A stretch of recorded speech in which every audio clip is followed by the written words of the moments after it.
Recientemente fui entrevistado por un gran amigo y gran quiropráctico en Milán, Italia, se llama Joseph Luraski. Hablamos sobre el tema de la quiropráctica, la filosofía, tratamiento, educación de los pacientes y mi viaje de la quiropráctica y YouTube. La entrevista está en inglés, entonces si quieres los subtítulos en español puedes hacer clic en la esquina hacia abajo a la derecha para elegirlos. Que la disfrutes.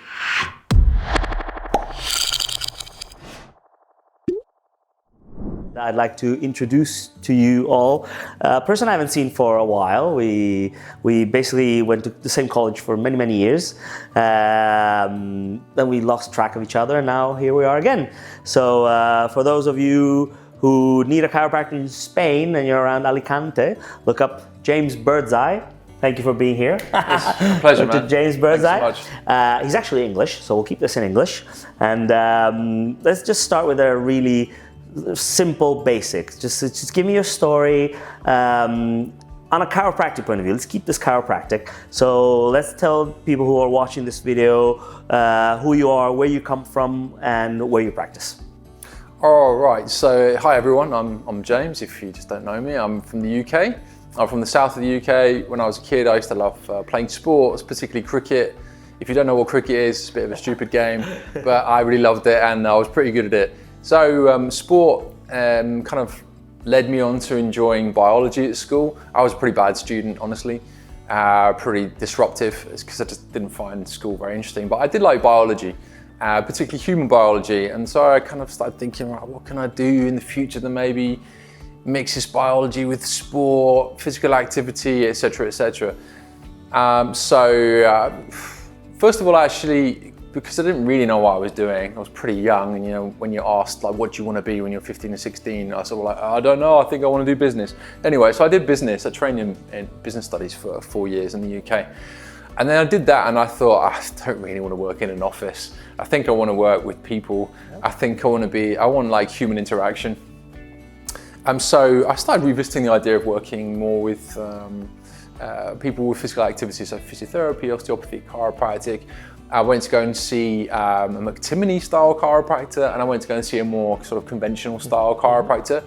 I didn't have a clue what either of them were doing, but I thought, oh, that's really cool. Like, I really want to do that. I also had like sort of personal referrals from my mother, who'd been told after she had a car accident that she was going to need to have some surgery. She went to go and see the chiropractor and said, well, you know, that's possibly the case. But hey, do you know what? Let's do some treatment first and let's see how you do. Of course, she responded really well. There was no need for the surgery. Same thing happened with my uncle. So I kind of was steered by, you know, family reasons into chiropractic and just wanting to help people out.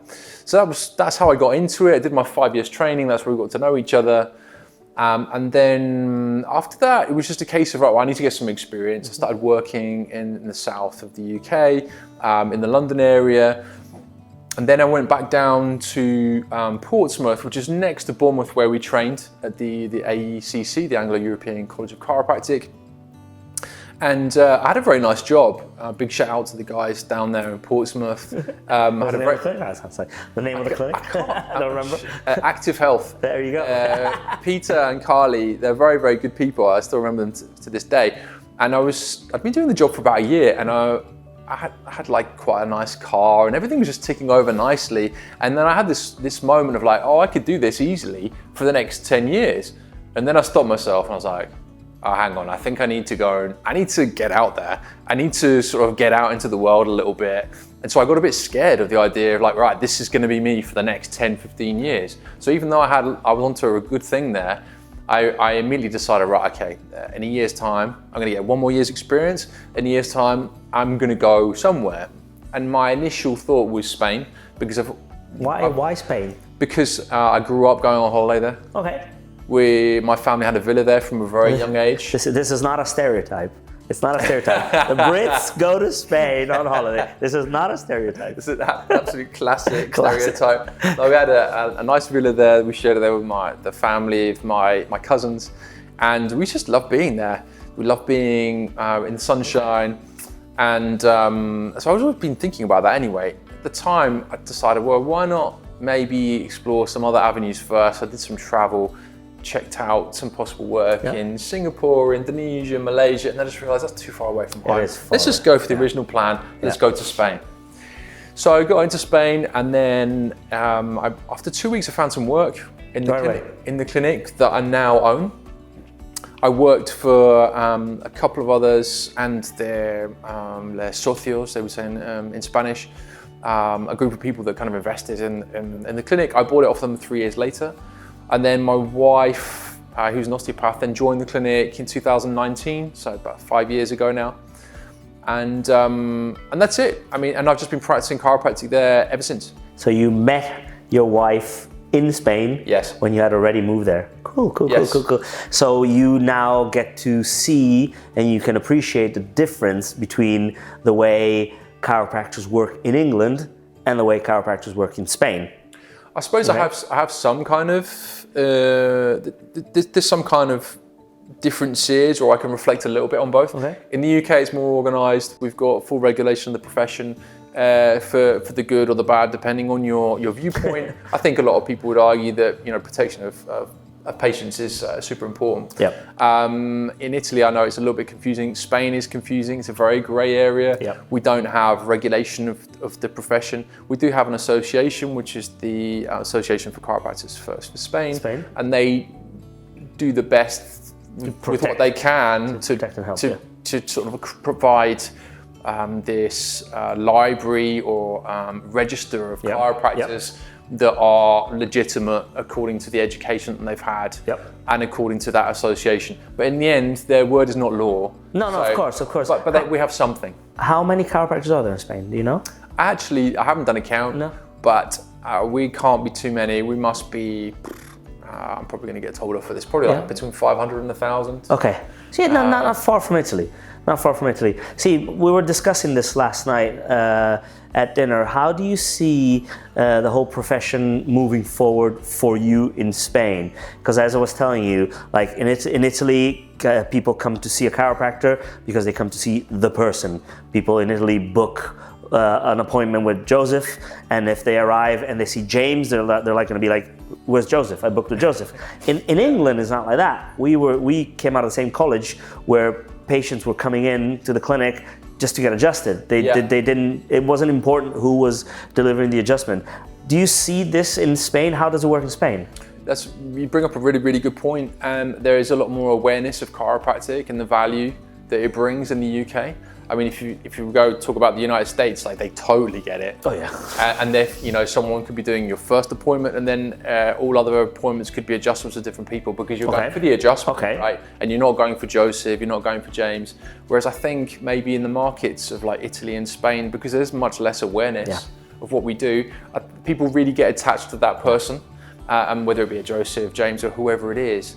And it's a bit more tricky to just say, hey, I just want an adjustment. The people who do turn up and just want an adjustment, they're often there on holiday from the States. There you go. So it's just a completely different mindset. I get some of those sometimes, actually. Long story short, sometimes I will get the occasional in Milan, not here, and they come in and they're like, on a time in America, it's a joke. They take 60-second adjustments, or they don't even, they, in America, they don't undress people. I don't know about Spain. I didn't actually ask you this yet. Do you undress patients? Me personally, no.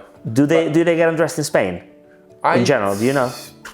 I'm not 100% sure, but I don't... This is a funny topic. It's a funny topic because in Italy, for the first visit, we try to associate the figure, the professional figure of a chiropractor to almost like a medical doctor without doing diagnosis and without medicines. But what we do undress people. So we get people down to their underwear for the first visit for the analysis. So when I get foreigners who come in for an adjustment and I ask them to get undressed, they're like, why? In America, I don't get undressed. It's like, okay, in Italy, we're very comfortable with our nudity, with our body, so it's totally normal. You will get, especially on YouTube, you will get these videos of these gorgeous women in their underwear.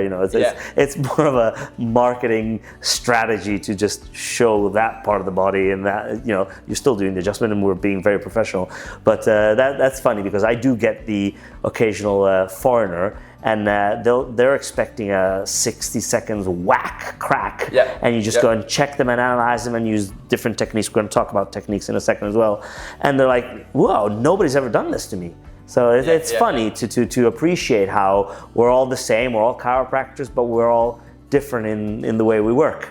So how the question, so this leads up to the question, how has it's been almost 20 years now that we're into this. Yep. How has your way of working changed in the past, let's say 10 years, 10, 15 years? How have you adapted your routine or the way you work? And how has it changed? Oh, okay, that's a nice question. So I think when you first leave university and you've got your good education, you're pretty much a safe practitioner, right? You have a lot of knowledge, but not really any experience. You have some experience because we do it through the training in the college, and we do treat people one-on-one, guided by patients. By tutors.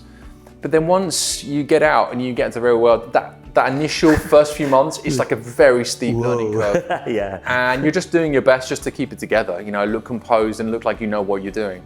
And then after a couple of years, I would say, that's when I started to feel like, do you know what, I feel like I have a pretty good grasp of what's going on. Like the really steep learning had started to flatten out, and I felt like I'd got the majority of stuff within reasonable and comfortable, effective limits. And then with that, you start to sort of toy and play around with different stuff, and different people will get into different things. And we've had a similar base of training, and we've just actually adjusted each other just now. And there are actually quite a lot of similarities. Yep. There are certain things that are different. I suppose one of the things that I like to do is I like to keep a really open mind. Yep. And what that means is that I will explore different techniques. And without naming a whole bunch of different techniques, what I've started to do over time is I do much less treatment. I'm a bit more specific. Okay. So when I first started, I was more like, I want to adjust this, treat this, this, and this. A bit like machine gunning, like, yeah. and I would say with time, and maybe this is similar for a lot of chiropractors who end up with a bit more experience, you become a bit more like a sniper. No, you really want to focus on a spot and you take the shot at that particular spot rather than, well, there's somewhere over there and I'm going to spray it. And that's how I've evolved. I've become a bit more specific, or I try to be as specific as I can be now.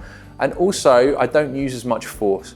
I'm not like a super big guy anyway, but I try and do the maximum with the minimal amount of force that I possibly can. And one of the techniques that I've started to use is actually a little bit of network. So I do the classical sort of adjusting, crunching of bones, whatever you want to call it, right? I do that, and that's a real important skill set in of itself. But I've also started to use network, which is kind of a much more energetic way of communicating with the body to sort of unravel itself.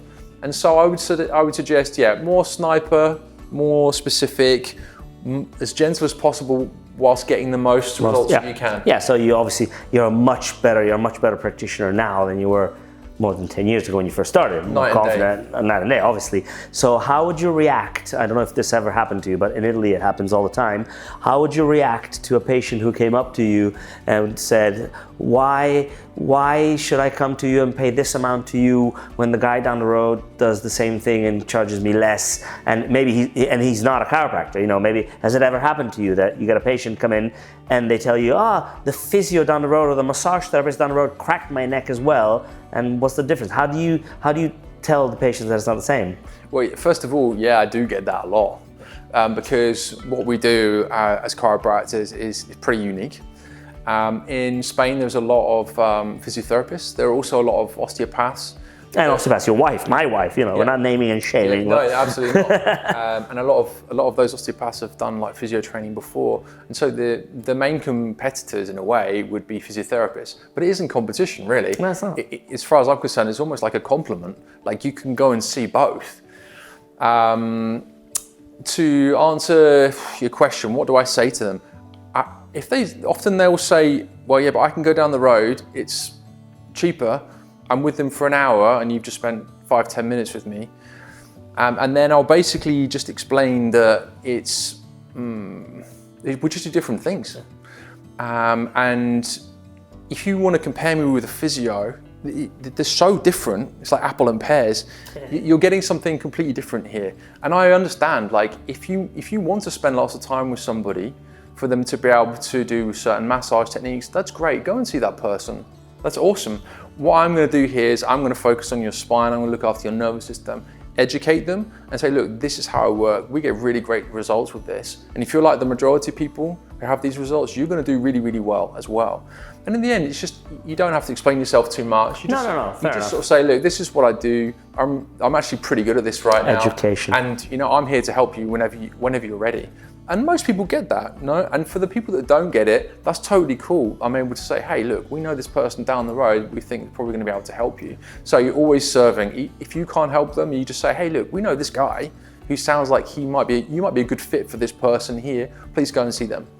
Yep. So you do refer, a good thing about working with other professionals, I don't know if you have other professionals in your own clinic or you work with other professionals around you, if you ever send people to an orthopedic surgeon or to a nutritionist, the good thing is that you can give the patient much better service by telling them, listen, this is my limit, I get to this, and if you want to fix that, you got to go to that other person. But there's a problem out there that a lot of people don't do that, don't see that, and especially in Italy, I don't know about Spain, but there's a lot of like bad mouthing and down talking on chiropractors. Sure. I see a lot of patients who finally decided to come see me after they've been told several times, no, don't let them touch you. You can't get adjusted if you got a hernia. You shouldn't get touched if you have this problem. If you had surgery, scoliosis, it's crazy out there. I mean, in Italy, it's far west. I saw a really good advert on Facebook just recently.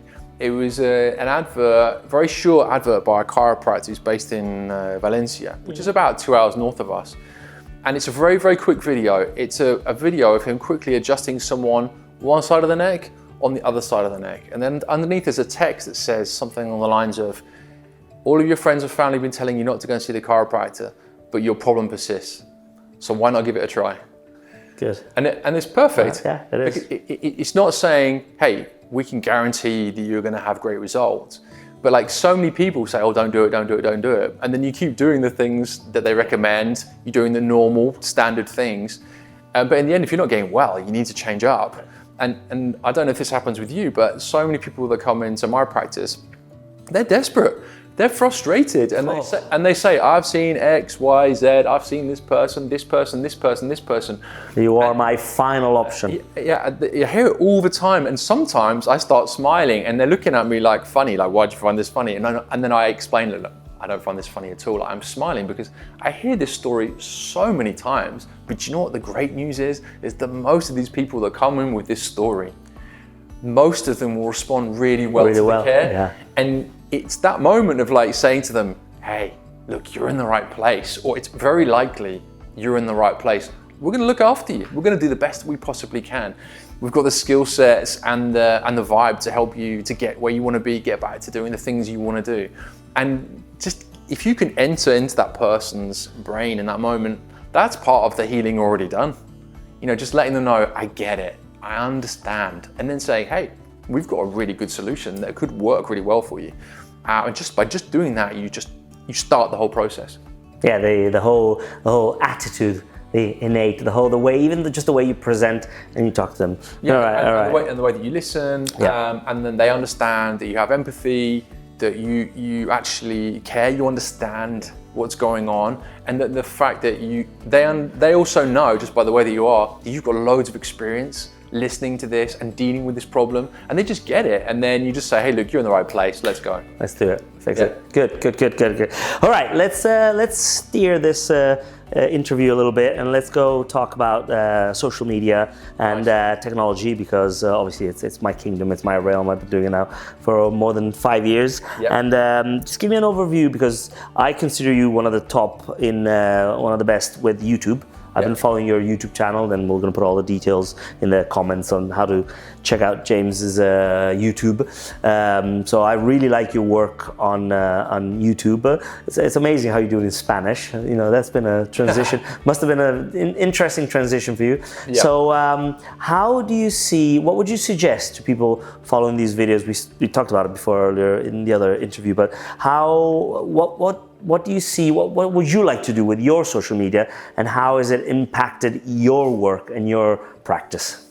Well, I'm going to give a brief story of why we got into it in the first place. Yeah, how did you get into it? And first of all, for a lot of people who know me quite well, they would be really, really surprised to know that I ever got involved in any type of social media, whether it be Facebook, Instagram, because honestly, as a consumer, I'm not much of a social media consumer.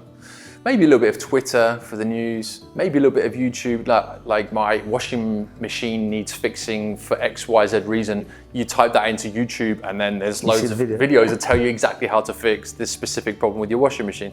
So I like it for that use, but I'm not so much of a scroller. I'm not so much of a cat video watcher. And so, first of all, I have to say, it's kind of like fallen into my lap. It's not something that I actually searched for. The thing that really created this focus on social media was COVID. Okay. And of course, I think COVID changed everyone's the life. dynamic for everybody. Yeah. So imagine if you've got a bricks and mortar business, chiropractic business, for example. During COVID, they shut us down. And it was like, first of all, right, we're closing you for 2 weeks. And then after 2 weeks, they're like, we're going to close you for another 2 weeks. And you think, how long is this going to go on for? So the first initial reaction is just like panic. What do we do? Like, we've just gone from treating our clients on a daily basis to zero. So we started talking, my wife and I, we were thinking, okay, what can we do? At the very least, we need to be in contact with our clients. So we called them. Hey, how you doing? Are you doing your exercise? Nice. And then we did that and we're like, well, what do we do now? And she said, well, why don't we do some videos? And immediately, because I was fearful of creating video content, I was just like, are you sure? Do you not think we're going to look a bit stupid? In Spanish. Yeah, and it's going to be in Spanish. And my Spanish was reasonably good, but it wasn't like amazing. So it's a Brit and a German doing videos in Spanish. Amazing. That's right. So, and she said, well, yeah, what have we got to lose? And I was like, well, I'm going to feel really, really stupid. And no, you're right. You've got nothing to lose. So we started creating some content, horrible content on a mobile phone with no lights, no microphones. Even the content itself, like my presentation was horrible. It was so embarrassing to see these videos, but we persisted and the clinic's still closed and we're like, all right, let's just keep going. Then we started getting a bit of a rhythm. We got an expensive computer, we got some proper lights, we got a nice camera, and we started leveling up. And we started getting, 50 views for a video, 5 views for a video, or 100 views. You hit a few viral ones. I've seen one that have what's the top rating one? That came later. I'll come on to that in a second. So we started off just getting a few views. I mean, we were so nervous about putting the videos up. And then when we realized only like 10 people are watching, and we're like, that's better. It's not so bad, only 10 people are watching. That's true. And then we kept going, and then we started getting a few more views, and then the clinic reopened, the whole COVID thing stopped, we could re-enter the workplace, and we kind of forgot about YouTube. We just thought, right, let's just focus on the clinic, let's get the clinic up to speed.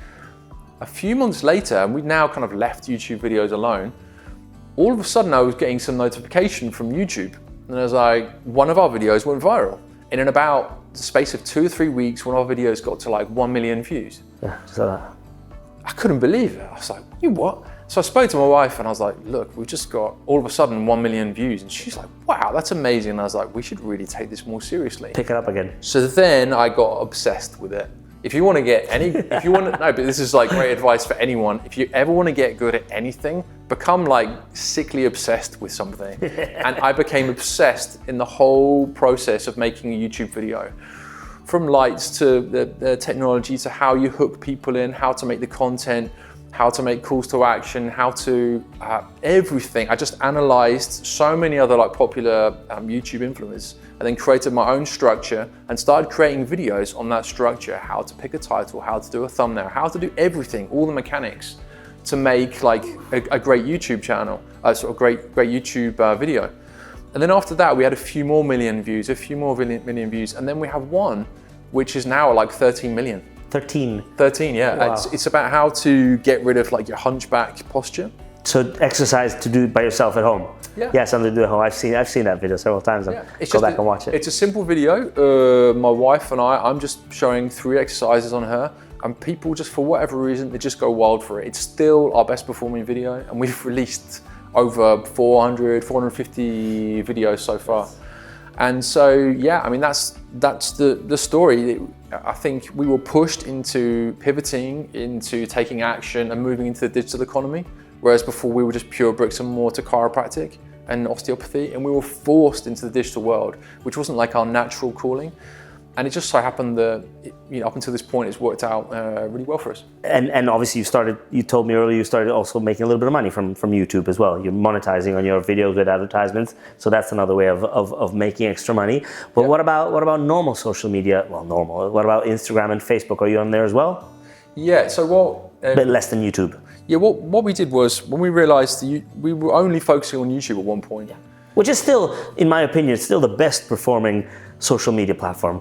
Everybody's looking at Instagram, everybody's looking at Facebook, TikTok, whatever. There's so many media rights that come out of nowhere. But YouTube is still, if you go look at the data and you like the numbers, YouTube is still the number one performing. The great thing about YouTube is you've got people there, like me, who are looking to find out how to fix their particular thing. With a washing machine. So you've got Google, which is the biggest search engine in the world, YouTube, which is the second biggest search engine. There you go. So people are going there and they're specifically searching a thing. So if you make sure you've got a title and it's very, very clear about the thing you want to talk about, and it just so happens it's very popular and people want to search that thing, it's very, very powerful. So you have people going there with a higher level of intent than TikTok, where you just flick through. Scrolling. There's still a place for TikTok, right? Yeah. Ads and etc. But you have a high level of intent, and you can really create a lot of organic traffic by just creating really, really good content on YouTube. So that's YouTube. And then about sort of 18 months ago, we realized, okay, we need to have a bit more of an all-round approach. So we started regularly posting content to TikTok, to Instagram, to Facebook, mainly short videos. And we shoot one short video, and then we have them repurposed on each of the different channels. We have a social media manager who posts all that stuff for us, and then she'll edit on the different channels. Because on TikTok, for example, you can have pretty much any music you want. On Instagram, you have to be careful with types of, there are certain music you can and can't use. Right. And we just leave it with her. She understands the style that we like to have, and she deals with it, she uploads it. Because you can really get like a social media burnout if you're not careful. Oh yeah, easily. If you try to do all this stuff and then you've got 4 kids, a clinic or 2 clinics or whatever, it can really take over your life. So we do, just to kind of diversify, but our mainstay is still YouTube. Yeah. Gotcha. So do you still nowadays get a lot of new patients from social media and YouTube? Do you get? Yes, we're getting, with Facebook, we're doing paid ads, and that's pretty good for generating clients coming to the clinic. Organically, it's difficult to know, but we're starting to notice more and more people that are coming in from YouTube. Good. Now, whenever people come in, we always ask them, hey, how did you hear about us? Because we want to know what's working, what's not working, what things should we be focusing on a bit more. And I think the thing is, it's difficult to know about that one thing that brings someone in, because often it takes many touches.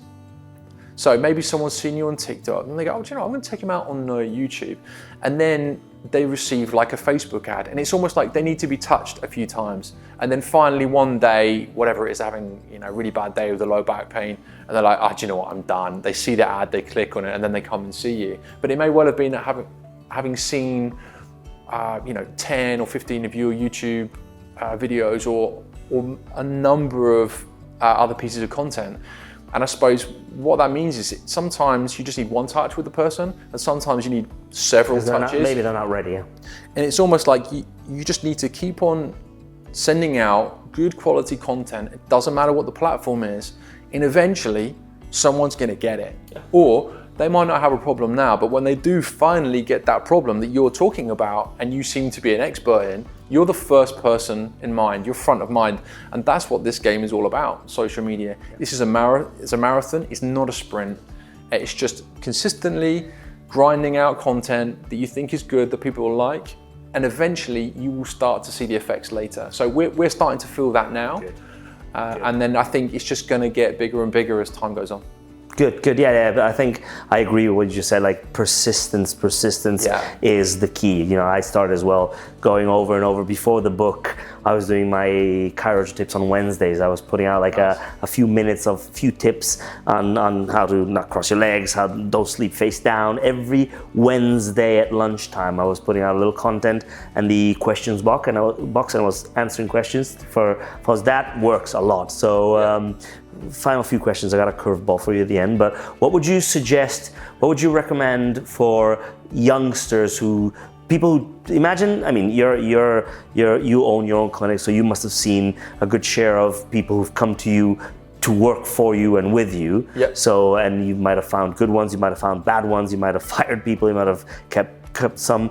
What would you recommend? What would you suggest to newly grads or people who just graduated as chiropractors this year or last year, and they're looking to work? What would you recommend on social media, on internet generally, and on? I'd like to know your particular opinion about working with someone who's already established or starting by themselves right away, because that's a very interesting topic.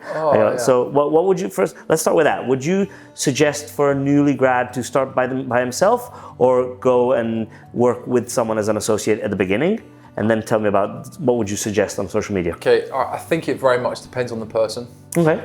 You've got, one way of doing it is you can just go in and you can copy what someone else has done, and you can learn from them because they've already made a whole bunch of mistakes, and they can mentor you, and they can basically just accelerate your process of learning and learning how to do things in the right way, or a more advantageous way, or you're less likely to create errors, because they can say, look, I've made this error, this error, this error, this error, don't do this, don't do this, don't do this.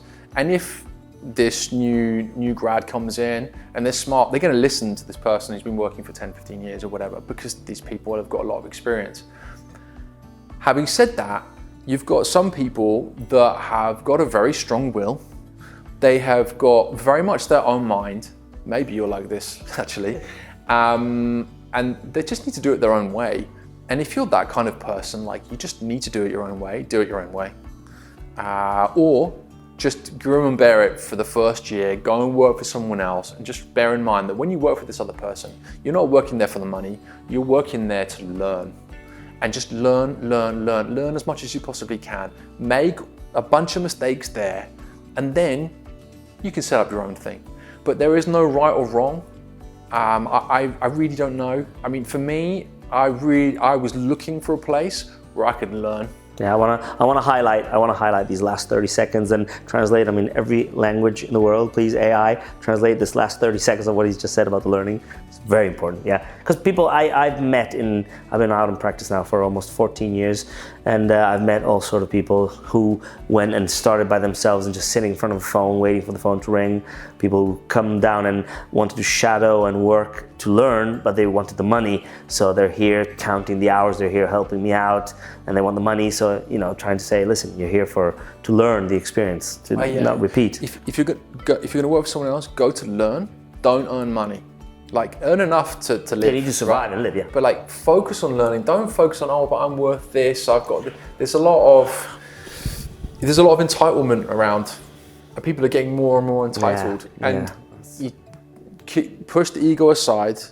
Yes, you're a chiropractor. Yes, you've studied 4 or 5 years. Yes, you have a certain knowledge base. But equally, when you just come out of university, you don't really know that much. So push everything aside. Don't think about how much you can earn now. Think about, right, what's the best thing I can do to maximize my learning, and then take it from there. And then you can start to maybe set up your own business later. I mean, there's so many different ways to do it. That's personally what I would do, but it really depends on how you want to do it. I mean, the good thing, the plus side for just setting up your own thing from the beginning is you learn how to have a business. Exactly. And you learn how much of a grind it is. But they don't teach us how to manage people, though. No. They teach us how to be a chiropractor, but they don't teach us management. And that's what, if you start by yourself, you don't know how to manage a patient. You may know how to adjust them, but you don't know how to manage a patient. You can force educate yourself, go and find a coach, go and find some people that do practice management. That's totally fine. But there's also some beauty of understanding the grind from day one, and knowing that new patients don't just come out of thin air. Like, you have to hustle for them. whether that be social media or whatever, going out giving health talks, whatever you need to do. Community outreach. Yeah, you know, doing a great job with your clients, so then they send in their friends and family. And, you know, there's doing that from day one, it's going to be really painful. But normally when you're in a lot of pain, you're learning a lot. So that is one great form of learning. Or you just go in and just, you know, model someone who's already been there and done it. It's an easier way to do it, and then you can go and set up your own thing. Really good material. Final curveball, seriously a curveball, because you just twisted my head yesterday when we were talking about it, without being specific. You're a chiropractor. I doubt you want to go on adjusting patients until you're 90, until you're in a pension. So let's talk about side jobs and differentiating your incomes, getting money in other ways. Yes, no, what would you suggest people to do? If you want to be specific, we can be specific, because we spoke about cryptocurrencies, we spoke about investments, we spoke about entrepreneuring. You know, I think that you have to go step by step. Yeah. You have to go, first of all, you want to make sure you've got a solid skill set. Get some experience. That would be my first thing. Second of all, if you don't have to set up your own business, by the way. Exactly. You can just go in and earn a percentage, and that's totally cool, right? So either you're going to go that route, or if you're going to go for the business, learn how to do business. It takes a long time, you're going to make loads of errors. Go for the business. Once you start creating some regular cash flow, whether it be for having your own business, or whether it be working for someone else, then you need to start considering, like, what do I want to do with this money? And I would probably advise, don't just go out and get like a flash car. You know, I would suggest, you know, I'm not like a money guru, but I would suggest go and buy certain assets, maybe cash flow assets, whether it be houses, it could be a cryptocurrency. You know, choose your poison, whatever it is you like. Choose your poison. And start building wealth that way. And then when you reach a certain level of wealth, and maybe you can take a bit of money out, then get yourself a flash car, but don't just like spend it all in one go. One thing that you can do with social media or any kind of digital presence is that it gives you so much opportunity. When you've got a chiropractic practice, your bricks and mortar, you can see a certain number of people per day in a given week. And that's your limit. Now that can still provide you with a very nice and healthy lifestyle. But let's say another COVID arrived, God forbid, but let's just imagine it did, and then you have to close the practice for another 8 weeks. That's not great for the business owner, and it's not very good for anybody who's working as a chiropractor. So what have you got then? You might want to be proactive. If you're involved in social media, for example, you might want to start doing affiliate commissions. Let's say you do, you're doing a bunch of short videos that you're going to put on Instagram, YouTube, Facebook, just talking about the benefits of vitamin D or glucosamine, X, Y, Z, and then you could perhaps leave a link saying, hey, these are the supplements that I take at home. If you're interested, please click on the link. And then when they click on the link, they're going to put in a code and you're going to get an affiliate commission, and they receive a product that you use at home. And so this is like an ethical way of making some side hustle, some side income, and whilst providing a better service to your clients. So I would suggest diversifying is a smart move, particularly this day and age. I think COVID changed a lot of things. Yeah. It made us realize like we can be shut down. And so I think it's important to have something in your back pocket that runs without the requirement to have the clinic operational. And something digital would be a smart move, whether it is you want to use social media. You could just write a really nice blog. You could write a book. Write a book. Podcast. No, and whatever you want to do, we've all got this ability to communicate, whether it be verbally or written or via audio. We all have an ability to communicate and get our message across. And if you're going to do that, then why not monetize it in an ethical way? Fantastic material. I think we covered almost everything.